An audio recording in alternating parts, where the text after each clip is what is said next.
Paul, dis à ta mère que moi, je ne fais pas la cuisine, je risque d'abîmer mes ongles. Quoi, mon fils? Quel genre de femme me présentes-tu là? Et, malédiction! Le soleil de midi brillait intensément sur la grande demeure des Moukoko, cette majestueuse propriété aux murs ocre et aux colonnes blanches qui dominait le quartier résidentiel. Esther se tenait sur la véranda, essuyant ses mains sur son pagne coloré après avoir supervisé la préparation du repas de fête. Aujourd'hui était un jour particulier. Son fils unique, Bernard, ramenait enfin sa nouvelle épouse à la maison familiale. Depuis l'aube, Esther et sa sœur Aline s'affairaient aux préparatifs. Elles avaient cuisiné le poulet d'égout, préparé le lait parfumé, le miando avec ses feuilles de manioc tendres et confectionné des beignets dorés qui embaumaient toute la cour. C'était la tradition, accueillir la nouvelle mariée avec générosité et chaleur, lui montrer qu'elle entrait dans une famille d'honneur et de prospérité. « Esther, tu devrais te reposer un peu », suggéra Aline en arrangeant les fleurs tropicales dans les vases du salon. « Bernard ne sera pas là avant 1 heure. » Esther secoua la tête avec un sourire fatigué. « Comment pourrais-je me reposer? Mon fils amène sa femme. Elle doit voir que nous sommes une famille qui honore les traditions, qui travaille avec dignité. » Les années n'avaient pas effacé de sa mémoire les temps difficiles. Quand son mari était décédé il y a 15 ans, laissant Bernard encore adolescent, c'est elle qui avait relevé les manches. Elle avait transformé la petite entreprise de commerce en un empire prospère, se levant avant le chant du coq, négociant avec les fournisseurs, gérant les employés. Tout cela pour que son fils n'ait jamais à connaître la misère. Le vrombissement d'une voiture de luxe résonna dans l'allée. Le cœur d'Esther se serra d'émotion. Bernard était là. La portière s'ouvrit et son fils en descendit, souriant largement, plus élégant que jamais dans son costume 3 pièces. Puis, de l'autre côté, apparut Thésa. Elle était indéniablement belle, grande, la police comme de l'ébène poli, des extensions capillaires qui cascadaient jusqu'à sa taille fine. Ses ongles longs étaient vernis de rouge écarlate et ses talons aiguilles claquaient sur le pavé de la cour. Elle portait une robe moulante importée qui avait probablement coûté plus cher que le salaire mensuel d'une famille moyenne. « Maman !» s'exclama Bernard en montant les marches pour embrasser Esther. « Voici Thésa, ma femme, l'amour de ma vie. » Esther ouvrit les bras. « Bienvenue dans notre famille, ma fille. Cette maison est désormais la tienne. » Thésa offrit un sourire poli mais distant, tendant mollement sa main au lieu de se pencher pour l'accolade traditionnelle. Esther nota ce détail mais garda son sourire bienveillant. À l'intérieur, les voisines et amies de la famille s'étaient rassemblées pour accueillir la nouvelle mariée. Maman Clarisse, la doyenne respectée du quartier, était assise sur le fauteuil d'honneur. Nathalie, la cousine de Bernard, avait pris congé de son école pour être présente. « Thésa, viens, je vais te présenter tout le monde, » dit Bernard avec enthousiasme. Pendant que les présentations se faisaient, Esther et Aline commencèrent à servir les plats. C'était le moment où, selon la coutume, la nouvelle mariée devait se joindre aux femmes de la famille pour servir les invités, démontrant ainsi son respect et son intégration. Mais Thésa resta assise, examinant ses ongles avec attention. Quand Aline lui tendit discrètement un plateau, elle leva à peine les yeux. « Oh, je ne voudrais pas abîmer ma manucure. C'est si fragile, vous comprenez ?» Un silence gêné s'installa dans le salon. Les regards se croisèrent. Maman Clarisse fronça les sourcils. Nathalie observait la scène avec inquiétude.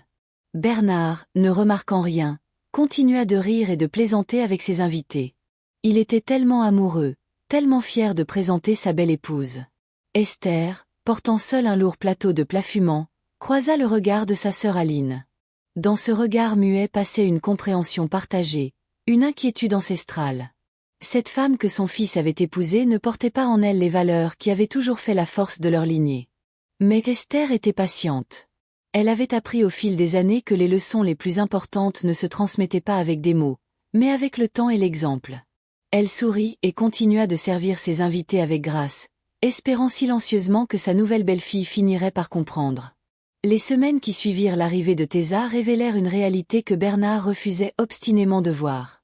Chaque matin, Esther se levait à 5 heures comme elle l'avait toujours fait. Elle prenait sa douche dans l'eau fraîche, enfilait son pagne de travail et descendait à la cuisine où Aline la rejoignait peu après. Ensemble, elles préparaient le petit déjeuner pour toute la maisonnée, bouillie de maïs, beignets, omelettes, fruits frais découpés avec soin. À 7 heures, Bernard descendait, embrassait sa mère et sa tante puis partait gérer l'entreprise familiale.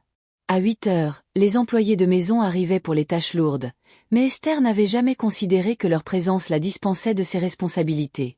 Une vraie femme, lui avait enseigné sa propre mère, participe toujours à la vie de sa maison. Thésa, elle, apparaissait rarement avant midi. Le premier matin, Esther avait pensé que sa belle-fille était simplement fatiguée du voyage. Le deuxième jour, elle s'était dit que la jeune femme avait besoin de temps pour s'adapter.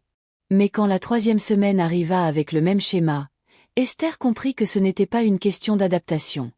Un jeudi matin, alors qu'Esther épluchait des plantains pour le déjeuner, Thésa descendit enfin, vêtue d'un déshabillé soyeux et bâillant bruyamment. « Bonjour, ma fille », dit Esther chaleureusement. « As-tu bien dormi ?» Thésa hocha vaguement la tête et s'assit à table, attendant manifestement d'être servie. « Le petit déjeuner est dans les plats là-bas », indiqua Esther avec douceur. « Serre-toi, ma chérie. » Le regard de Thésa se durcit imperceptiblement. « Je pensais que c'était pour ça qu'on avait des employés. » Aline, qui lavait la vaisselle, se figea. Esther prit une longue inspiration, posant son couteau. « Thésa, dans cette famille, nous avons toujours cru que le travail ennoblit l'âme. Les employés sont là pour nous aider, pas pour nous remplacer. Une femme qui ne sait pas nourrir sa famille perd une partie de sa dignité. » Thésa leva les yeux au ciel discrètement, mais se leva pour se servir du bout des doigts, comme si les plats risquaient de la contaminer. Les jours suivants, Esther tenta patiemment d'initier Thésa aux responsabilités de la maison. Elle l'invita à apprendre la recette d'un plat de famille transmis de génération en génération. « Non merci, belle maman, je n'aime pas vraiment cuisiner. D'ailleurs, pourquoi cuisiner quand on peut commander ? Bernard m'a dit que nous avions les moyens. » Elle proposa de lui enseigner comment gérer le budget du ménage, une compétence qu'Esther considérait essentielle pour toute femme. « Oh, les chiffres me donnent mal à la tête. Bernard s'occupe de tout ça, n'est-ce pas ?» Elle suggéra même de simples activités comme accompagner les employés au marché pour choisir les meilleurs produits. « Allez au marché avec cette chaleur et puis tous ces gens qui vous bousculent. Non, vraiment, je préfère rester à la maison. » Rester à la maison signifiait pour Thésa s'allonger sur le canapé, regarder des séries télévisées sur son téléphone dernier cri ou discuter pendant des heures avec ses amis au téléphone en riant bruyamment de sujets futiles. Un soir, Bernard rentra du travail et trouva sa mère et sa tante épuisées à la cuisine tandis que Thésa, fraîche et élégante, l'attendait au salon. « Maman, tu travailles trop, » dit-il en embrassant Esther. « Tu devrais te reposer davantage. » Esther regarda son fils avec tendresse et tristesse mêlées. « Mon fils, le travail n'a jamais tué personne. C'est l'oisiveté qui détruit l'âme. »« Maman a raison, » intervint Aline doucement. « Thésa pourrait peut-être. »« Thésa est encore jeune, » coupa Bernard un peu sèchement. « Elle apprendra avec le temps. Ne soyez pas si dur avec elle. Elle n'a pas eu la même éducation que vous. » Cette nuit-là, dans leur chambre, Esther et Aline discutèrent à voix basse. « Elle ne veut pas apprendre, Esther. Elle veut juste profiter. »« Je sais, ma sœur, mais Bernard l'aime, ou du moins il croit l'aimer. Que vas-tu faire ?» Esther soupira profondément, regardant par la fenêtre les étoiles qui brillaient dans le ciel africain. « Je vais continuer à montrer l'exemple. Les graines que nous plantons aujourd'hui germeront peut-être demain. Ou peut-être que Bernard ouvrira les yeux avant qu'il ne soit trop tard. » Mais dans son cœur, Esther sentait grandir une inquiétude qu'elle ne pouvait plus ignorer. Sa belle-fille n'avait pas épousé ni son fils ni sa famille. Elle avait épousé un compte en banque. Le samedi matin suivant, Nathalie arriva à la demeure des Moukoko avec une mission en tête. Enseignante respectée et femme de caractère, elle avait observé le comportement de Thésa avec une inquiétude croissante. Contrairement à Esther qui privilégiait la patience, Nathalie croyait qu'une intervention plus directe s'imposait. « Thésa » appela-t-elle avec un sourire chaleureux. « J'ai pensé que tu aimerais m'accompagner au grand marché ce matin. C'est un endroit magnifique, plein de vie et de couleurs. Tu verras comment nous, les femmes de cette ville, nous gérons nos affaires. » Thésa, installée confortablement sur le canapé en satin du salon, leva à peine les yeux de son téléphone. « Le marché, il fait déjà si chaud dehors. »« Allez, viens » insista Nathalie. « Bernard m'a dit que tu t'ennuyais à la maison. Ce sera une belle sortie et puis tu es maintenant une Moukoko, les gens du quartier veulent te connaître. » L'argument de la reconnaissance sociale toucha l'orgueil de Thésa. Elle finit par accepter, enfilant une robe tapax en grave-l'œil et des talons hauts totalement inappropriés pour une visite au marché. Le marché traditionnel était un spectacle vivant. Des dizaines d'étals débordaient de marchandises, tissus colorés, épices parfumées, poissons fumés, légumes fraîchement cueillis. Les commerçantes assises sur leurs nattes interpellaient les clientes avec des voix fortes et joyeuses. L'air vibrait de négociations animées, de rires et de salutations chaleureuses. « Maman Nathalie !» crièrent plusieurs vendeuses en voyant arriver la jeune enseignante. « Tu nous amènes la nouvelle mariée des Moukoko ? Bienvenue, ma fille !» Nathalie souriait et saluait tout le monde avec respect, serrant des mains, prenant des nouvelles des familles. Thésa, elle, marchait derrière avec une moue dégoûtée, évitant soigneusement toute plaque d'eau et fronçant le nez devant les odeurs du marché. « Thésa, viens que je te présente Maman Victoire », dit Nathalie en s'arrêtant devant l'étal d'une robuste commerçante. Elle fournit la famille Moukoko en poisson depuis 30 ans. « Ah, la petite femme de Bernard !» s'exclama Maman Victoire avec enthousiasme. « Viens m'embrasser, ma fille. Ta belle-mère Esther est une femme formidable. Elle venait ici elle-même chaque semaine, même quand son mari est mort et qu'elle devait gérer seule l'entreprise. » Thésa tendit mollement 2 doigts en guise de salutation. « Enchantée », dit-elle froidement. Le sourire de Maman Victoire s'effaça légèrement. Nathalie, gênée, acheta rapidement du poisson et continua la visite. À chaque étal, la même scène se répétait. Les commerçantes, pleines de bonne volonté, essayaient d'engager la conversation avec Thésa, partageant des anecdotes sur Esther, offrant des conseils sur les meilleurs produits, mais Thésa répondait à peine, gardant ses distances comme si elle craignait d'être contaminée par la simplicité de ces femmes travailleuses. Quand Nathalie lui tendit un panier de tomates à porter, Thésa recula comme si on lui présentait un serpent. « Quoi ? Tu veux que je porte ça ? Regarde mes ongles. Et puis c'est sale. Tu ne peux pas demander à quelqu'un de nous le livrer à la maison ? » « Thésa, » dit Nathalie avec patience, « porter ses propres courses n'est pas une honte, c'est une dignité. Pour toi peut-être, mais moi j'ai épousé un homme riche pour ne plus avoir à faire ces choses-là. » Un silence pesant tomba autour d'elle. Plusieurs commerçantes avaient entendu et échangeaient des regards désapprobateurs. À quelques mètres, assise sur un tabouret devant son étal d'épices, Maman Clarisse, la doyenne du quartier, avait tout entendu. « Jeune femme !» appelait-elle d'une voix qui commandait le respect. « Approche !» Thésa, surprise par le ton autoritaire, s'avança malgré elle. Nathalie la suivit, reconnaissant l'importance du moment. « Assieds-toi !» ordonna Maman Clarisse en désignant un petit banc. Thésa obéit, plus par surprise que par respect. « Tu sais pourquoi ta belle-mère Esther est respectée dans ce quartier ? » commença la vieille femme. « Parce qu'après la mort de son mari, quand l'entreprise était au bord de la faillite et que tout le monde la croyait finie, elle s'est battue. Elle venait ici à l'aube, négocier chaque prix, portait elle-même ses marchandises quand il le fallait. Elle a reconstruit l'empire Moukoko pierre par pierre, sueur par sueur. C'était son choix, ma fille. Moi, je n'ai pas besoin de... Tu n'as pas besoin de travailler ? Alors dis-moi, qu'apportes-tu à ton mariage ? Quelle est ta contribution ? Une femme qui ne veut rien donner ne mérite rien recevoir. La beauté fane, ma fille.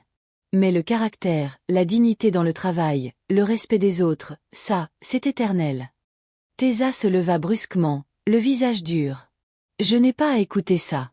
Nathalie, ramène-moi à la maison maintenant. » Le trajet de retour se fit dans un silence glacial. Thésa fulminait intérieurement, humiliée publiquement. Comment osait-on la sermonner ainsi ? En arrivant, elle se précipita vers Bernard qui lisait des documents dans son bureau. « Ton horrible cousine m'a traînée dans ce marché dégoûtant où tout le monde m'a manqué de respect. Une vieille femme m'a insultée devant tout le monde. » Maman Clarisse, leva-t-il les yeux, préoccupée. Elle ne manque jamais de respect sans raison. Que s'est-il passé exactement ? Mais Thésa ne répondit pas. Elle monta dans sa chambre et claqua la porte, laissant Bernard perplexe et Nathalie, qui venait d'entrer, le cœur lourd de ce qu'elle devrait lui raconter. Les semaines suivantes, une tension sourde s'installa dans la demeure des Moukoko. Esther continuait son travail quotidien avec une fatigue de plus en plus visible. Ses épaules s'affaissaient sous le poids invisible de la déception et de l'inquiétude. Elle qui avait tant espéré transmettre ses valeurs à sa belle-fille voyait ses efforts se briser contre un mur d'indifférence. Chaque matin, elle se levait plus tôt, travaillait plus dur, comme si le labeur pouvait combler le vide laissé par l'échec de ses espérances. Aline la supplia de ralentir, de se reposer, mais Esther refusait. « Si je m'arrête, qui montrera l'exemple ?» répondait-elle invariablement. Un mardi soir, alors qu'elle préparait le dîner, Esther s'effondra dans la cuisine. « Esther !» hurla Aline en se précipitant vers sa sœur. « Quelqu'un, vite, appelez Bernard !» Bernard arriva en trombe, le visage blême de terreur. Il souleva sa mère dans ses bras, choqué de sentir combien elle était devenue légère, fragile. « Maman, maman, reste avec moi !» murmurait-il en la transportant vers la voiture. À l'étage, dans sa chambre climatisée, Thésa entendit l'agitation. Elle jeta un coup d'œil par la fenêtre, vit Bernard installer Esther dans la voiture et filer vers l'hôpital. Elle haussa les épaules et retourna à sa série télévisée. Le diagnostic tomba comme un coup de massue, épuisement sévère, tension artérielle dangereusement élevée, début d'insuffisance cardiaque. Le médecin fut catégorique. Madame Moukoko doit se reposer complètement. Son corps ne peut plus supporter ce rythme. Quand Esther revint à la maison le lendemain, alitée et affaiblie, toute la famille se mobilisa. Nathalie prit congé de son école pour venir aider. Aline ne quitta plus le chevet de sa sœur. Les voisines défilèrent avec des tisanes médicinales et des prières. Bernard, rongé par la culpabilité, resta auprès de sa mère durant des heures. « Pardonne-moi, maman, je n'ai pas vu à quel point tu te sacrifiais. » Esther, sa main frêle dans celle de son fils, sourit faiblement. « Un fils aveuglé par l'amour n'est pas coupable, mon enfant. Mais un homme qui refuse de voir la vérité, même quand elle le frappe au visage, celui-là est responsable de sa propre souffrance. » « Que veux-tu dire, maman ?» Bernard, murmura Esther, rassemblant ses forces, l'amour véritable se reconnaît dans les actes, pas dans les mots. Une femme qui aime son mari prend soin de sa famille, respecte ses aînés, partage les fardeaux. Pose-toi cette question. Ta femme m'a-t-elle rendu visite une seule fois depuis que je suis tombée malade ? Bernard sentit son cœur se serrer. Depuis 3 jours qu'Esther était alitée, Thésa n'avait pas franchi le seuil de la chambre. Pas une fois. Ce soir-là, il monta trouver sa femme. Elle était allongée sur leur lit, manucurant ses ongles. « Thésa, ma mère est gravement malade. Pourquoi ne vas-tu pas la voir ?» Elle leva les yeux, agacée. « Bernard, je ne suis pas infirmière. Il y a Aline et Nathalie pour s'occuper d'elle. Et puis les chambres de malades me dépriment. »« C'est ta belle-mère, » explosa Bernard, sa voix tremblant de colère contenue. « La femme qui nous a accueillis dans sa maison. Ta mère ne m'a jamais accepté. Depuis le premier jour, elle me juge, elle me critique. Elle voudrait que je sois comme elle, à travailler comme une servante alors que nous avons de l'argent. » Bernard la regarda longuement, comme s'il la voyait pour la première fois. Les écailles tombaient de ses yeux. « Tu ne l'as jamais aimée, n'est-ce pas ? Tu ne m'as jamais aimé non plus. Tu as juste aimé mon argent. » Thésa se redressa, son visage se durcissant. « Et alors ? Tu croyais quoi, Bernard ? Que j'allais passer ma vie à cuisiner et à nettoyer. J'ai épousé un homme riche pour vivre confortablement. C'est mon droit. » Le silence qui suivit fut assourdissant. Bernard sentit quelque chose se briser en lui, comme une corde tendue qui cède enfin. « Sors de cette chambre, » dit-il d'une voix qu'il ne se connaissait pas, froide et définitive. « Sors, va dormir dans la chambre d'amis. Je ne peux plus te regarder ce soir. » Cette nuit-là, Bernard veilla sa mère endormie. Il tenait sa main fragile et pleurait silencieusement, pleurant sur son aveuglement, sur le temps perdu, sur la douleur qu'il avait causée à celle qui avait tout sacrifié pour lui. Dans la pénombre, Esther ouvrit un instant les yeux et serra doucement la main de son fils. Elle savait que la plus importante des leçons venait enfin d'être apprise. L'aube se leva sur une maison transformée par la souffrance. Bernard n'avait pas dormi de la nuit. Assis dans le bureau de son défunt père, il contemplait les photos accrochées au mur. Esther et son mari le jour de leur mariage, Esther tenant Bernard bébé dans ses bras, Esther recevant un prix d'excellence pour son entreprise. Sur chaque photo, la même dignité, la même force tranquille. À 8 heures, il convoqua Thésa dans le bureau. Elle descendit, nerveuse pour la première fois depuis son arrivée. Le regard de Bernard avait changé. L'homme amoureux et aveugle avait disparu, remplacé par un homme déterminé qui connaissait enfin sa valeur. « Thésa, » commença-t-il calmement, « je vais te donner un choix. Tu peux partir maintenant. Je te donnerai une compensation financière généreuse et nous divorcerons à l'amiable. Ou tu peux rester, mais à une condition. que tu apprennes vraiment ce que signifie être une femme de cette famille. Cela signifie travailler, respecter, servir non par obligation, mais par amour. Thésa ouvrit la bouche pour protester, mais Bernard leva la main. Réfléchis bien. Si tu restes et que tu ne changes pas, je te promets que tu partiras sans rien. Mais si tu choisis sincèrement de changer, je te donnerai une chance. Une seule. Thésa monta, le cœur battant. Pour la première fois depuis des mois, elle fut forcée de se confronter à elle-même. L'argent lui avait toujours semblé être la solution à tous ses problèmes. Mais maintenant, face au choix de Bernard, elle réalisait qu'elle était sur le point de tout perdre. Elle pensa à partir. Ce serait si facile, prendre l'argent et recommencer ailleurs. Mais quelque chose l'en empêchait. Peut-être était-ce l'image d'Esther, si faible dans son lit, qui avait néanmoins trouvé la force de lui pardonner quand Aline lui avait rapporté sa conversation avec Bernard. « Donne-lui une chance », avait murmuré la malade. « Tout le monde mérite une chance de grandir. » Cette bonté inexplicable troublait Thésa plus qu'aucun sermon ne l'aurait fait. Le lendemain matin, à 6 heures, quelque chose d'inhabituel se produisit. Aline, qui préparait le petit déjeuner, sursauta en voyant Thésa descendre l'escalier, vêtue d'un simple pagne emprunté. « Je voudrais apprendre, » dit-elle doucement, les yeux baissés. « Apprends-moi ce que je dois faire. » Aline, émue, sourit chaleureusement. « Viens, ma fille, commençons par les bases. » Les premières semaines furent difficiles. Les mains de Thésa, habituée aux ongles vernis et à l'oisiveté, souffraient du travail. Elle brûla les premiers plats qu'elle tenta de cuisiner. Elle se plaignait de la fatigue, du réveil matinal, de la chaleur de la cuisine. Mais quelque chose avait changé en elle. Chaque fois qu'elle voulait abandonner, elle montait voir Esther. La vieille femme, encore faible, l'encourageait avec douceur. La transformation véritable fait mal, ma fille. C'est comme accoucher d'une nouvelle version de soi-même. Nathalie devint sa professeure patiente, lui enseignant non seulement les tâches ménagères, mais aussi la gestion financière, la négociation au marché et l'importance du réseau communautaire. Une femme forte n'est pas celle qui dépend d'un homme, mais celle qui peut se tenir debout toute seule, tout en choisissant de marcher à ses côtés, lui répétait-elle. Les mois passèrent. Thésa apprit à se lever avant l'aube, à préparer le café d'Esther avec les épices précises qu'elle aimait, à cuisiner le nollet exactement comme la recette familiale l'exigeait. Elle commença à accompagner Aline au marché, saluant maintenant respectueusement les commerçantes qu'elle avait autrefois méprisées. Un jour, maman Clarisse la croisa au marché. Thésa s'approcha humblement et s'inclina. « Pardonnez-moi, maman, pour mon comportement passé. Vous aviez raison, j'étais arrogante et ingrate. » La vieille femme posa sa main sur la tête de Thésa. « Une femme qui reconnaît ses erreurs et change est plus précieuse que l'or, ma fille. Continue ainsi. » 1 an après la maladie d'Esther, la maison des Moukoko connaissait une paix nouvelle. Esther, pleinement rétablie, regardait avec fierté Thésa, enseignant maintenant à de jeunes mariés du quartier comment gérer un foyer avec dignité.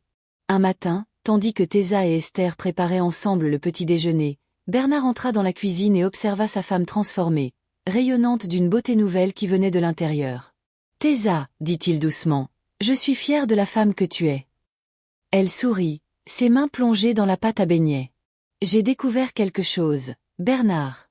Le vrai luxe n'est pas dans l'oisiveté, mais dans la satisfaction du travail accompli, dans le respect gagné, dans l'amour partagé. » Esther essuya une larme discrète. Sa patience avait porté ses fruits. La graine plantée dans un sol aride avait fini par germer. Ce soir-là, toute la famille se réunit pour le dîner. Thésa avait cuisiné elle-même le repas. En regardant autour de la table les visages souriants d'Esther, d'Aline, de Nathalie et de Bernard, elle comprit enfin ce qu'elle avait failli perdre. L'argent peut acheter le confort, mais seul le travail et l'amour véritable peuvent acheter la paix.